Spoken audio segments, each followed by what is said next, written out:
इस वीडियो में हम बात करेंगे फर्स्ट ईयर फिज़िक्स के चैप्टर 2 की, जिसका नाम है स्केलर एंड वेक्टर क्वांटिटीज़। और इस वीडियो में हम चैप्टर 2 के मल्टीपल चॉइस क्वेश्चंस सॉल्व करेंगे। तो आइए आगाज़ करते हैं क्वेश्चन नंबर 1 से। Which of the following is a vector quantity. हमसे पूछा गया है कि इन चार ऑप्शंस में से कौन सी वाली क्वांटिटी जो है वो वेक्टर क्वांटिटी है। ऑप्शन ए है हमारे पास mass, option B speed, option C temperature, option D acceleration. और करेक्ट आंसर है हमारे पास ऑप्शन डी एक्सेलरेशन, क्योंकि ऑप्शन ए बी सी जो कि मास, स्पीड और टेम्परेचर हैं ये स्केलर क्वांटिटी है, और सिर्फ एक्सेलरेशन ही हमारे पास एक वेक्टर क्वांटिटी है। तो करेक्ट आंसर है option D. Question number 2, which one of the following is scalar quantity. पूछा गया है कि इन चार ऑप्शंस में से कौन सी क्वांटिटी स्केलर है। हमें चार ऑप्शन दिए गए हैं, A acceleration, B velocity, C force and D work.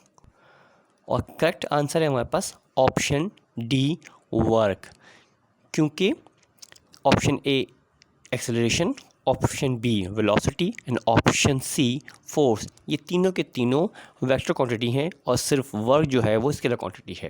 Question number 3, in contrast to a scalar a vector must have a. पूछा गया है कि स्केलर के मुकाबले में वेक्टर में लाजमन क्या होना चाहिए। और हमारे पास ऑप्शन ए है direction, option B weight, option C quantity and option D none of the above. और करेक्ट आंसर है हमारे पास ऑप्शन ए डायरेक्शन, क्योंकि डेफिनेशन के मुताबिक वेक्टर क्वांटिटी में मैग्नीट्यूड के साथ साथ डायरेक्शन का होना लाजमी है। लिहाजा क्वेश्चन नंबर 3 का करेक्ट आंसर है A direction. Question number 4, which is the following group of quantities representing the vectors. और यहाँ पे हमें ऑप्शंस में तीन क्वांटिटीज़ के ग्रुप दिए गए हैं और पूछा गया है कि इनमें से कौन सा वाला ग्रुप जो है वो वेक्टर क्वांटिटी है। तो ऑप्शन ए है हमारे पास acceleration, force, mass, option B mass, displacement, velocity, option C acceleration, electric flux, force and option D velocity, electric field and momentum. और करेक्ट आंसर है हमारे पास ऑप्शन डी, क्योंकि ऑप्शन डी में मौजूद तीनों चीज़ें velocity, electric field and momentum vector quantity हैं, जबकि ऑप्शन ए की तीनों में से दो चीज़ें जो है वो स्केलर हैं। लिहाजा करेक्ट आंसर है हमारे पास ऑप्शन डी।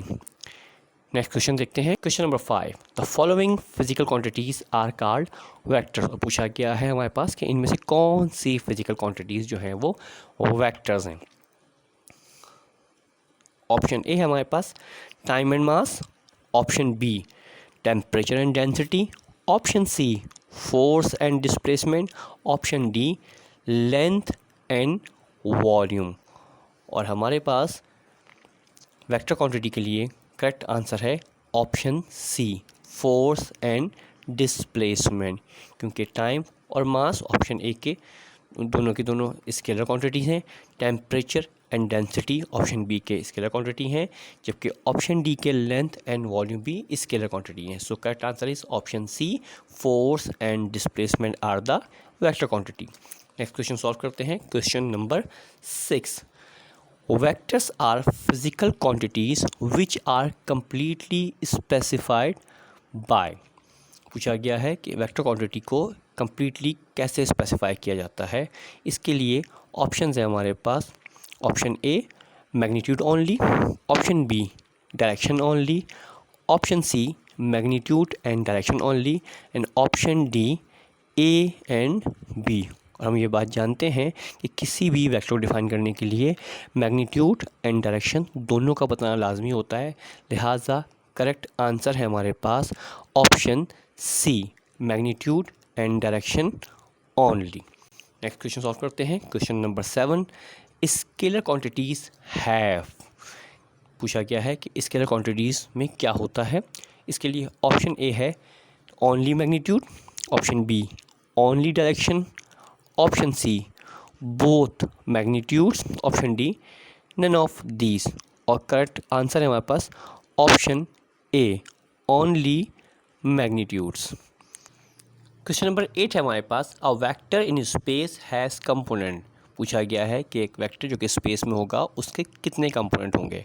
ऑप्शन ए है हमारे पास 1, option B 2, option C 3 and option D 4। और करेक्ट आंसर है हमारे पास ऑप्शन सी 3। किसी भी वेक्टर के अगर वो स्पेस में है तो उसके 3 कंपोनेंट होंगे, X component, Y component and Z component. Question number 9. When a vector is multiplied by a negative number, its direction। पूछा गया है हमसे कि जब एक वेक्टर को किसी नेगेटिव नंबर से मल्टीप्लाई कर दिया जाए तो उसकी डायरेक्शन पर क्या असर पड़ता है। Option A is reversed, option B remains unchange, option C make an angle of 60 degree, option D may be change और नॉट। और करेक्ट आंसर है हमारे पास ऑप्शन ए इज़ रिवर्स। जब भी किसी वेक्टर को किसी नेगेटिव नंबर से मल्टीप्लाई किया जाएगा तब उसका मैग्नीट्यूड तो चेंज नहीं होगा लेकिन उसकी डायरेक्शन क्या हो जाएगी, रिवर्स हो जाएगी। Question number 10, a vector which can be change by display parallel to itself and applied at. पूछा गया है हमसे कि एक वेक्टर है जो कि तब्दील हो सकता है इसके पैरेलल के डिस्प्ले से और ख़ुद बन सकता है बतौर। Option A parallel vector, option B null vector, option C free vector and option D position vector. और करेक्ट आंसर है हमारे पास option A parallel vector. Question number 11, a vector in any given direction whose magnitude is unity is called। पूछा गया है हमसे एक ऐसा वेक्टर जो किसी भी डायरेक्शन में हो अगर उसका मैग्नीट्यूड यूनिटी हो यानी कि 1 हो तो वो कहलाएगा। इसके लिए ऑप्शन है A normal vector, option B parallel vector, option C free vector, option D position vector. और करेक्ट आंसर है हमारे पास ऑप्शन डी पोजीशन वेक्टर। यानी कि एक ऐसा वेक्टर जो किसी भी डायरेक्शन में हो और उसका मैग्नीट्यूड अगर यूनिटी यानी कि 1 होगा तो ऐसा वेक्टर कहलाता है position vector. Question number 12, the position vector of a point P is a vector that represent its position with respect to. पूछा गया है एक पोजीशन वेक्टर जो कि पॉइंट P पे होगा वो रिप्रेजेंट कर रहा है एक ऐसी पोजीशन को बलिहाज और उसके बाद ऑप्शन है हमारे पास A another vector, option B centre of the earth, option C any point in space and option D origin of the coordinate system. और हमारे पास करेक्ट आंसर है इसका option D origin of the coordinate system. तो इसका मतलब ये हुआ कि पोजीशन वेक्टर असल में डायरेक्शन शो करता है किसी पॉइंट P की उसके ओरिजिन से, यानी जहाँ जिस कोऑर्डिनेट से वो आगाज़ हो रहा है उसका वहाँ से पॉइंट P तक को क्या कहेंगे हम पोजीशन वेक्टर के ज़रिए रिप्रेजेंट करते हैं। Next question number 13, negative of a vector has a direction that of the original vector. पूछा गया है हमसे कि नेगेटिव वेक्टर की डायरेक्शन उसके ओरिजिनल वेक्टर के लिहाज से कैसी होती है। ऑप्शन है हमारे पास A same as, option B perpendicular to, option C opposite to and option D incline to. और करेक्ट आंसर है हमारे पास option C opposite to. Negative vector की डायरेक्शन ओरिजिनल वेक्टर के मुकाबले में उसके अपोजिट होगी। Next question, question number 14, the sum and difference of two vectors are equal in magnitude, the angle between the vector is। Question number 14 है कि अगर किसी दो वेक्टर्स के सम और डिफरेंसेस इक्वल इन मैग्नीट्यूड है तो इसका मतलब ये हुआ कि उन दोनों वेक्टर्स के दरमियान एंगल क्या होगा। तो ऑप्शन ए है हमारे पास 0 degree, option B 90 degree, option C 120 degree, option D 180 degree. और करेक्ट आंसर है हमारे पास ऑप्शन बी 90 डिग्री। मतलब अगर दो वेक्टर जिनका मैग्नीट्यूड सेम आए, चाहे उनको सम किया जाए या उनको सब्ट्रैक्ट किया जाए। और मतलब ये हुआ कि उन दोनों वेक्टर के दरमियान एंगल जो है वो 90 डिग्री का होगा। Question number 15। Two forces act together on an object. The magnitude of their resultant is least when the angle between the forces is। दो फोर्सेस एक साथ एक ऑब्जेक्ट पे अप्लाई होती हैं और उनके फोर्सेस का मैग्नीट्यूड कम से कम आता है उस वक्त जब उन दोनों फोर्सेस के दरमियान एंगल होगा। उसके लिए ऑप्शन ए है हमारे पास 0 degree, option B 45 degree, option C 60 degree and option D 180 degree. और करेक्ट आंसर है हमारे पास ऑप्शन डी 180 डिग्री। यानी कि अगर दो फोर्सेस एक दूसरे के लिहाज से 180 डिग्री के डिफरेंस पे साइमल्टेनियसली किसी ऑब्जेक्ट पे अप्लाई हो रही होंगी, तब उन दोनों की फोर्सेस की वजह से ऑब्जेक्ट के ऊपर लीस्ट फोर्स अप्लाई हो रही होगी, या रिजल्टेंट फोर्स जो होगी वो लीस्ट होगी या मिनिमम होगी। The dot product of I and J is, पूछा गया है आई और जे का डॉट प्रोडक्ट क्या होता है। Option A more, option B 1, option C 0 and option D any value. और करेक्ट आंसर है हमारे पास ऑप्शन सी 0, क्योंकि डॉट प्रोडक्ट में I dot J equal to 0 होता है। Question number 17। Scalar product obtain when, पूछा गया है क्वेश्चन नंबर 17 में कि स्केलर प्रोडक्ट कब हासिल होता है। और इसके लिए ऑप्शन ए है a scalar is a multiplied by a scalar, option B a scalar is multiplied by a vector, option C 2 vectors are multiplied to given a scalar, and option D sum of 2 scalars is taken। और correct answer है हमारे पास option C 2 vectors are multiplied to given a scalar. यानी कि दो vector आपस में इस तरह मल्टीप्लाई हों कि उनका रिजल्टेंट एक स्केलर क्वांटिटी आए, तो उसे हम कहते हैं scalar product. Question number 18। If dot product of two vectors which are not perpendicular to each other is 0, पूछा गया है हमसे कि अगर दो वेक्टर्स का डॉट प्रोडक्ट 0 है जबकि वो दोनों वेक्टर दूसरे के परपेंडिकुलर नहीं हैं, तब उनमें से then either of the vector is obtained by adding 2 or more vector is called। तब उनमें से कोई भी एक वेक्टर हासिल होता है दो या दो से ज़्यादा वेक्टर्स को जमा करने पर। तब आंसर क्या है हमारे पास, option A a unit vector, option B opposite to the other, option C null vector and option D position vector. और करेक्ट आंसर है हमारे पास option C null vector. Question number 19। The vector obtained by adding 2 or more vector is called. ऐसा vector जो दो या दो से ज़्यादा वेक्टर्स के आपस में जमा करने पे हासिल हो, वो क्या कहलाता है। इसके लिए ऑप्शंस हैं, option A product vector, option B sum vector, option C resultant vector and option D final vector. और करेक्ट आंसर है हमारे पास ऑप्शन सी रिजल्टेंट वेक्टर। तो दो या दो से ज़्यादा वेक्टर्स को आपस में जमा करने पर जो जवाब आएगा वेक्टर क्वांटिटी का, उसको हम कहते हैं resultant vector. Question number 20। A scalar product of two vectors obeys, पूछा गया है हमसे कि दो वेक्टर का स्केलर प्रोडक्ट हमेशा ओबे करता है किस लॉ को। ऑप्शन ए है commutative law, option B associative law, option C both A and B and option D none of the above.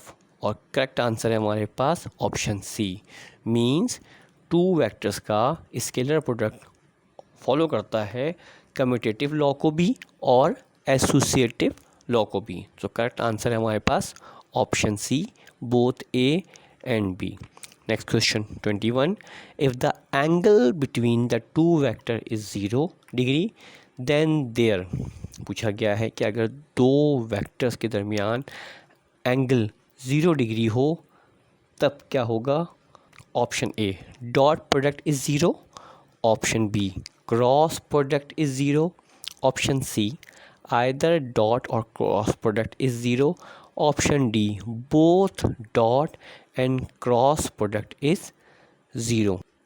और करेक्ट आंसर है option B, cross product is zero, because A cross B is equal to A B sine theta, और sine theta इसमें theta दोनों vector के दरमियान का angle है, और अगर एंगल ज़ीरो होगा तो साइन ज़ीरो ज़ीरो होता है, और लिहाजा पूरी वैल्यू क्या हो जाएगी?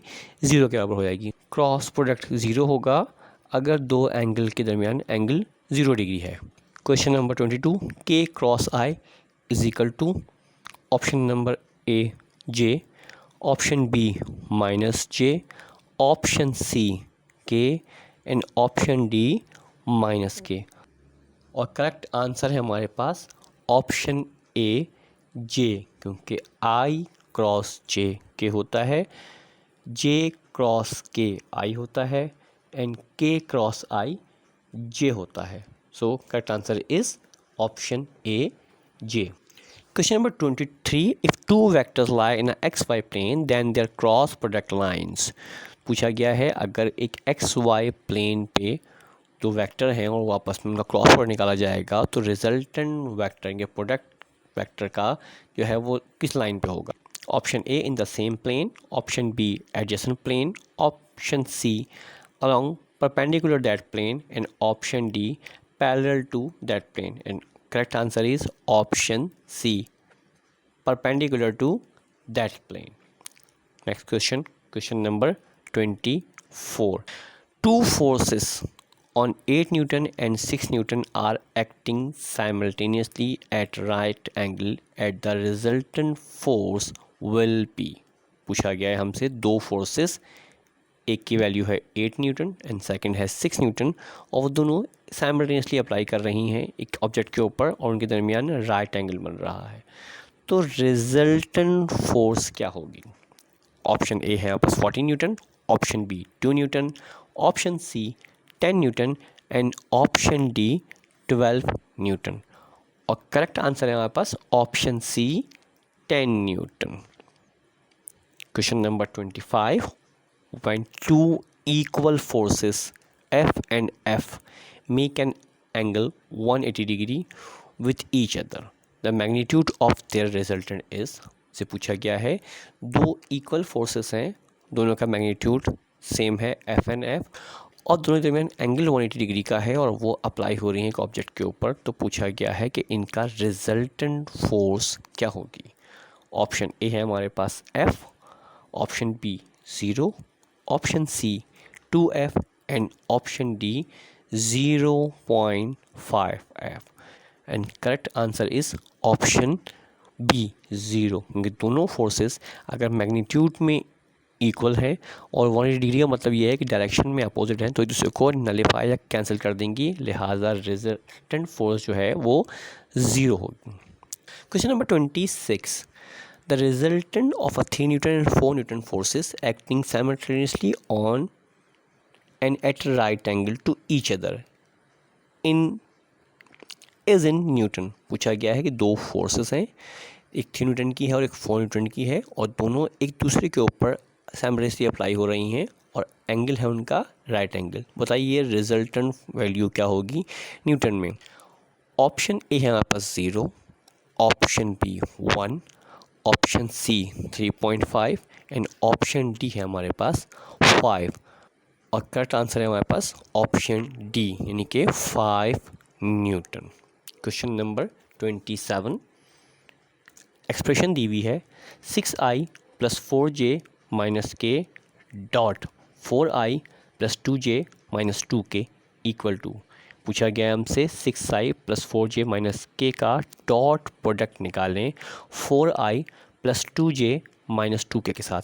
तो रिजल्टेंट क्या होगा? Option A 24i + 8j + 2k, option B 30, option C 34, and option D 40, और करेक्ट आंसर है हमारे पास ऑप्शन सी 34, क्योंकि जब हम डॉट प्रोडक्ट निकालते हैं तो का रिजल्टेंट एक स्केलर क्वांटिटी आएगी जिसमें आई जे के नहीं आएगा। इट मीन्स ऑप्शन ए तो नहीं हो सकता।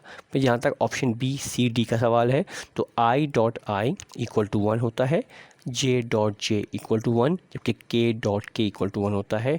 और जब आई को मल्टीप्लाई जे या के से करेंगे तो रिजल्टेंट 0 आएगा। सो इस एक्सप्रेशन में सिर्फ आई से, जे से और के से मल्टीप्लाई होगा तो रिजल्टेंट आया हमारे पास 34। तो ऑप्शन सी हमारे पास करेक्ट आंसर है। Question number 28, if f is equal to 3i and d is equal to 6j then work done will be। हम ये बात जानते हैं work done w is equal to F dot D होता है, तो हमें यहाँ पे f और d के दरमियान डॉट प्रोडक्ट निकालना होगा। इसके लिए ऑप्शन ए है हमारे पास 0, option B 2, option C 9 and option D 18। और जब हम यहाँ पे 3i को 6j से मल्टीप्लाई करेंगे तो हम जानते हैं i डॉट आई 1 होता है जबकि i डॉट जे 0 होता है, लिहाजा रिजल्टेंट हमारे पास 0 आएगा। सो आंसर है A. Question number 29, i cross J dot J cross I. हमसे पूछा गया है कि अगर i को j के साथ क्रॉस प्रोडक्ट निकालें और दूसरी तरफ j को i के साथ क्रॉस प्रोडक्ट निकालें और इन दोनों का हम डॉट प्रोडक्ट निकालें तो रिजल्टेंट क्या होगा। ऑप्शन है हमारे पास a -1, option B k, option C 1 and option D 0। Solve करते हैं इसको और करेक्ट आंसर है हमारे पास ऑप्शन ए -1। जब हम i क्रॉस j निकालेंगे तो i cross j is equal to K होता है जबकि j cross i is equal to minus K होता है। सो k डॉट माइनस के का रिजल्टेंट -1 आएगा। तो करेक्ट आंसर है हमारे पास ऑप्शन ए यानी कि -1। Question number 30, two perpendicular vectors having magnitudes of 4 unit and 3 units are added. दो परपेंडिकुलर यूनिट जिनके मैग्नीट्यूड 4 यूनिट्स और 3 यूनिट्स हैं उनको आपस में ऐड किया गया है। Their resultant has a magnitude of. पूछा गया है कि इनके रिजल्टेंट वेक्टर का मैग्नीट्यूड क्या होगा। ऑप्शन ए यहाँ पास 5 unit, option B 7 units, option C 12 unit and option D 25 unit. और करेक्ट आंसर है हमारे पास option A 5 unit. Pythagoras theorem से ये सॉल्व होगा। Hypotenuse square is equal to perpendicular square plus base square. Question number 31, the magnitude of product k dot j cross i equal to. Option है हमारे पास A 0, option B 1, option C -1 and option D के। Resultant के लिए हमें के का dot product निकालना है जे क्रॉस आई के साथ। जब हम जे क्रॉस आई निकालेंगे तो रिजल्टेंट आएगा हमारे पास -k। So K dot -k is equal to -1। So correct answer है answer C -1। Question number 32, if A dot B is equal to 0 and A cross B is equal to 0 and A is not equal to 0 then vector B is. पूछा गया है कि अगर A और B vectors का dot product भी 0 के बराबर है और ए क्रॉस बी यानी कि ए और बी का क्रॉस प्रोडक्ट भी 0 के बराबर है, जबकि वेक्टर ए 0 के बराबर नहीं है, तब वेक्टर बी की वैल्यू क्या होनी चाहिए। इसके लिए ऑप्शन ए है यहाँ पास equal to A, option B parallel to A, option C perpendicular to A and option D 0। और करेक्ट आंसर है हमारे पास ऑप्शन डी 0। अगर दो वेक्टर का क्रॉस प्रोडक्ट और डॉट प्रोडक्ट दोनों 0 के बराबर है तो इसका मतलब है कि उन दोनों वेक्टर में से कोई एक 0 बराबर होना चाहिए। और यहाँ जैसे गिवन है कि वेक्टर ए अगर 0 बराबर नहीं है तो लाजमन वेक्टर बी 0 बराबर होगा, लिहाजा करेक्ट आंसर है यहाँ पास ऑप्शन डी यानी कि मैग्नीट्यूड ऑफ बी क्या होगा 0 होगा, तभी रिजल्टेंट 0 आ रहा है। आई होप कि आपको हमारा लेक्चर ज़रूर पसंद आया होगा और एमसीक्यू के उसके सॉल्यूशंस आपके एग्जामिनेशन के लिए यकीनन हेल्पफुल साबित होंगे। कमेंट सेक्शन में कमेंट करके बताइए। कॉन्टैक्ट के लिए हमारा ईमेल एड्रेस misbah.khadri@rahibsolutions.com या कॉन्टैक्ट नंबर 923172954727 और इसके साथ साथ ट्विटर, इंस्टा, यूट्यूब और लिंक्डइन पे राहिब सॉल्यूशन को लाइक करें, सब्सक्राइब करें और फॉलो करें। Thank you very much.